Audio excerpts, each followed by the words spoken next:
Welcome to Curbside Consults Statistical Review, where we break down study design and statistical methods in studies published in the NEJM. I'm Dr. Amanda Fernandez, one of this year's editorial fellows of the New England Journal of Medicine. On our last episode, Dr. Rosen joined us for a discussion on screening and management of osteoporosis. We concluded the podcast briefly discussing romosozumab, a recently approved medication by the FDA. On this episode of Statistical Review, we're going to lay the foundations for missing data. We are going to cover what are missing data, why it happens, and how researchers deal with missing data. Joining us in discussion is my co-host, Dr. Dave Harrington, Emeritus Professor of Biostatistics at the Harvard School of Public Health. Welcome, Dave. Thank you, Amanda. So to get into missing data, let's quickly recap the ARCH trial. In the active controlled fracture study in postmenopausal women with osteoporosis at high risk, or the ARCH trial, the authors evaluated the use of romosozumab, a monoclonal antibody that binds to and inhibits sclerostin. In patients with osteoporosis and a prior fracture, they were randomized to receive romosozumab monthly or weekly alendronate for a year, followed by open-label alendronate in both groups. The authors found that over a period of 24 months, patients who received romosozumab had a 48% lower risk of new vertebral fractures compared to the alendronate-only group. The trial had started with approximately 4,000 patients randomized 1-to-1 to receive either romosozumab or alendronate. They had 2,047 participants in the alendronate arm and 2,046 in the romosozumab arm to begin with. But at the end of the trial, for their analysis, they had 1,576 in the alendronate and 1,574 in the romosozumab arm, suggesting that there was missing data.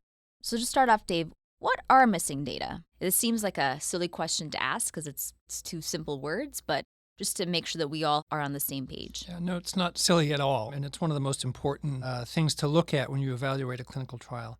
Missing data are defined as values that are not available and would potentially be meaningful for analysis if they were observed. Under that term, missing can include missing outcome data, missing covariates, or even missing baseline data, which happens occasionally.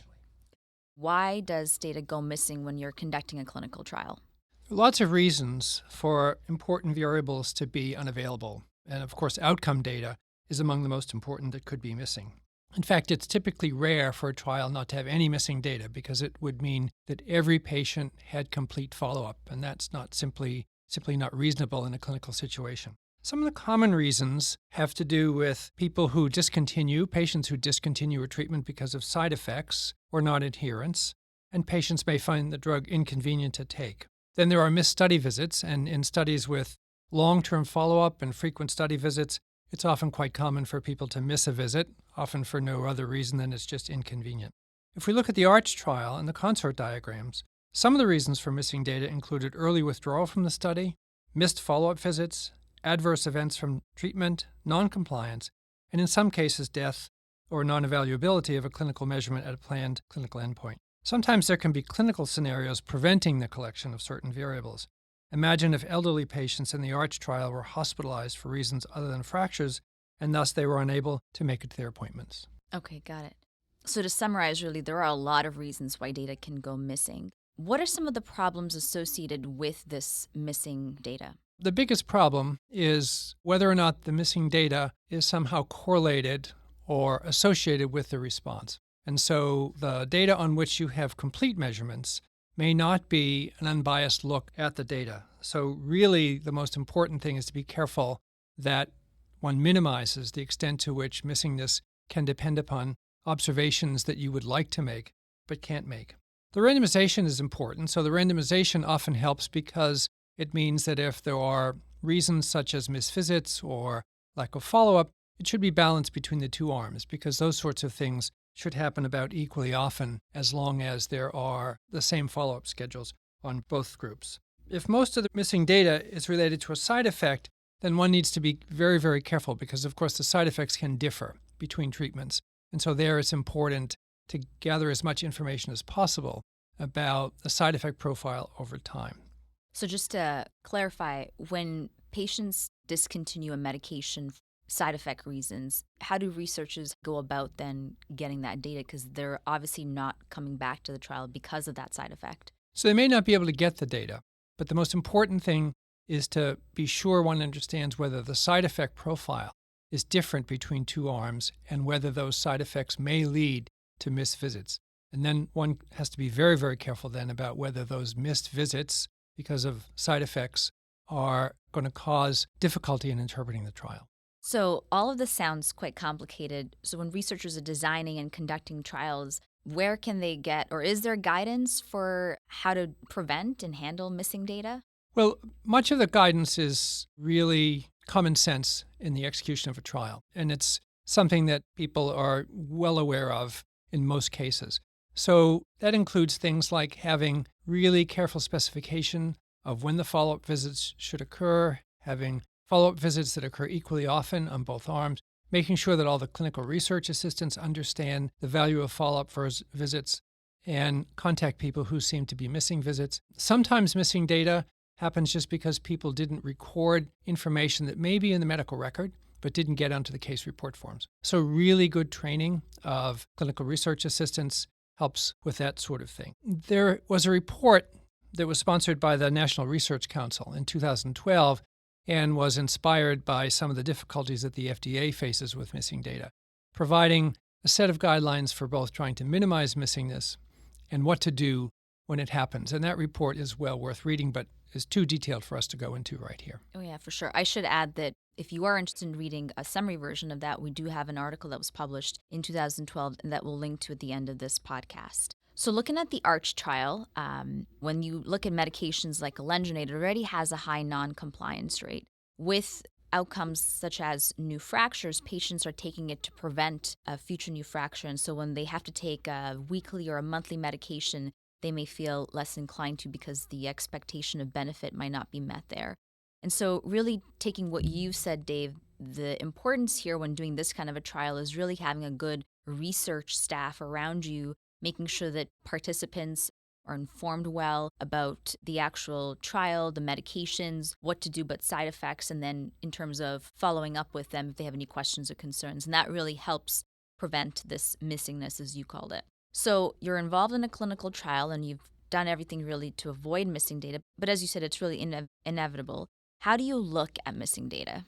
So looking at missing data or accommodating it in an analysis is a very, very difficult topic and has been the subject of a great deal of research. The reasons for missingness really dictate how one would think about trying to adjust analysis in the presence of missing data. So statisticians classify missing data into three broad categories. Missing completely at random, which means that the missingness is a pure random subset of the data.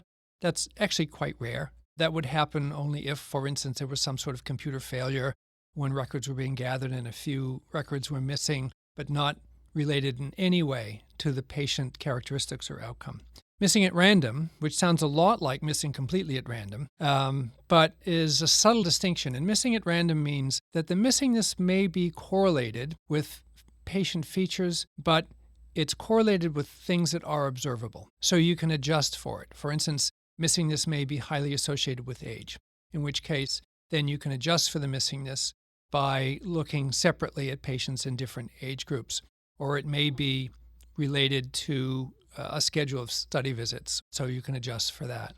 Missing not at random is the most vexing kind of missing data because it means that not only are data missing in a way that's associated with the outcome or maybe patient features, but it's done in such a way that you can't adjust for it because it's, say, associated or correlated with things that are unobservable. So we know in a clinical trial there are lots of unobserved potential confounders. The randomization has hopefully balanced those, but if one of those unobservable confounders is associated with the missingness, then statisticians have a very, very hard time knowing how to adjust for it because it requires the use of models, and those assumptions cannot really be tested or verified in those models. Got it. Okay. And so once you've classified your missing data, how do you start to analyze or handle this missing data? So that's a very, very good question and a very difficult one to know the perfect answer for. There are three general ways to analyze missing data in a clinical trial. The one that used to be very common is a complete case analysis. So the complete case analysis says we're going to restrict our analysis of this trial to all the participants on whom we have complete data. The basis of that is that very difficult assumption that missingness is completely at random. So there's some loss in sample size when you do a complete case analysis because you eliminate the cases with missing data, but that's not the serious concern. The serious concern is that you have systematically eliminated patients for whom the outcome might be different because their missingness is correlated with outcome. Okay. So just to summarize that, in complete case analysis, if it's missing, data is excluded. So a second method, which has been widely used but is also not really as ideal as others, is single imputation. So single imputation says, well, why don't we just take the mean of everybody else's response and fill that in for the people who are missing? It's appealing because it's easy, but it has several pitfalls. And one pitfall, of course, is that the people who have missing data may not be like the people on whom you have data and were able to calculate the mean observation.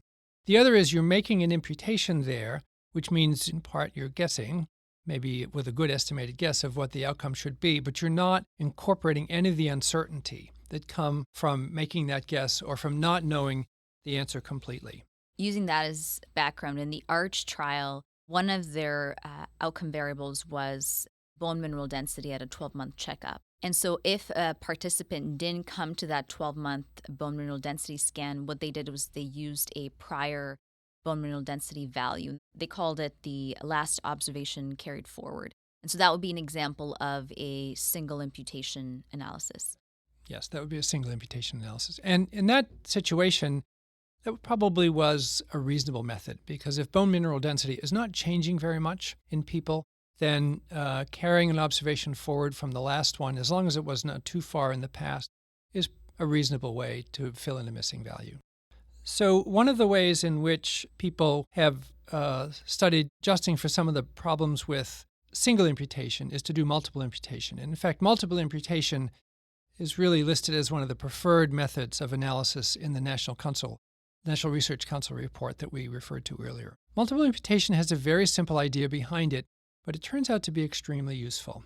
And the idea is that if you're going to fill in a value for someone, you should fill in that value based on some model that uses as much as you know about that patient to predict what that value is. So you can get a single value to fill in, but to incorporate the fact that there's some uncertainty because you're still doing something that's estimated from the data.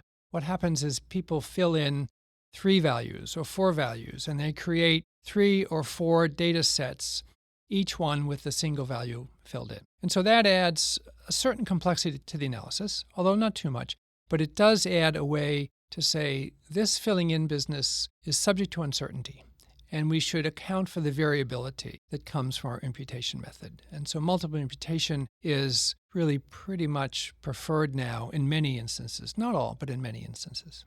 And when you're looking at a clinical trial, can there be more than one way of analyzing missing data? Oh, yeah. And in fact, I think the preferred thing to do with a trial that has missing data is to analyze it several ways. And in the best of all possible worlds, each of those analyses would provide or produce essentially the same qualitative results. And that gives you confidence that even though each method for handling missing data is based on slightly different assumptions, if they all come out about the same, then the missingness mechanism is not too sensitive to the assumptions that are behind each of those methods. Okay, and that makes sense. So taking it back to that ARCH trial again, I know I mentioned that they used single imputation analysis, but if you actually look, they also used multiple imputation, so they did use more than one there. They did. When you're looking at a clinical trial and you're analyzing and appraising it, is there a certain amount of missing data that becomes concerning? No. Okay. It's all concerning. It's all concerning. It's all concerning. So I think that people love to have cutoffs Right. that say less than 10% of missingness is fine, you don't have to worry about it, or less than 5%. The issue with missingness is that if it's missing in a pocket of patients, in a subset of patients, even if that subset is relatively small, it can cause serious bias in the trial. So think of a study that did enroll elderly, like the ARCH trial, and assume that everybody over the age of 80 had missing observations. Yeah. So you'd become completely unable to draw any inferences about the real elderly on that trial. So it is less the percentage of missing data and more the characteristics of patients who have that missingness that's important. How does sensitivity analyses fit into this picture of missing data? So sensitivity analyses are approaches where you look at 2 or 3 different ways to analyze your data based on different assumptions about what might be going on behind the data that you can't really test. And so missing data is one setting where sensitivity analyses are widely used. If there are missingness in observations, in outcome observations, then you will find that investigators will try last observations carried forward, as they did with the bone mineral density, or they may use multiple imputation to see if fitting a model provides any real value there, or in some instances look at a complete case analysis to see if they're essentially getting the same results.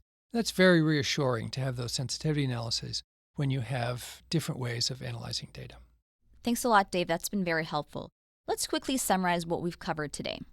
So missing data are values that are not available but would be clinically meaningful for analysis if they were observed. Missing data are inevitable. In fact, it is rare for a research investigation not to have missing data.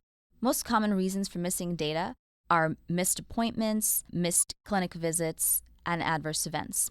When you're looking at missing data, there are 3 main ways to analyze this: complete case analysis, where all the missing data are removed, single imputation, or multiple imputation. And when looking and analyzing at missing data, you can use more than one method in your analysis.